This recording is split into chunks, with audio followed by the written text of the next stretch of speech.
కాశీరాజు గారు ఆ గోడ మీద మీ పేరు కానీ రాయలేదు కదండి. నా పేరు ఎందుకు రాస్తారా? అంటే మిమ్మల్ని మించిన ముండల ముఠాకూరి ఈ ఊళ్ళో ఇంకెవడున్నాడండి? దుడ్డు గారు తీసుకుని మన ద్వారాలు చూసానంటే ముఖ ద్వారాల నుంచి బయటకు వస్తే అనుకున్నావా? అబ్బాబే ఊళ్ళో వాళ్ళు అనుకుంటుంది కదా నేను అన్నాను. వాళ్ళన్నారా? వాళ్ళన్నట్టు నువ్వు అంటున్నావురా?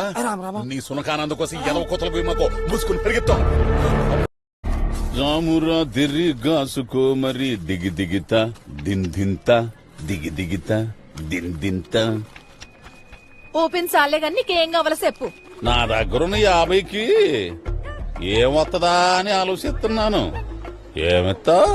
50 నీ రేటు అభియోగం ఏంటి? ఏం లేదా, నా దగ్గరున్న 50కి నీ గుట్లు ఏమొత్తదా అనే. మా ఆయన కొయిటా నుంచి పంపిన కొత్త సెంటు బాటిల్లున్నాయి, ఇస్తాను. బాలకు బాగుంది.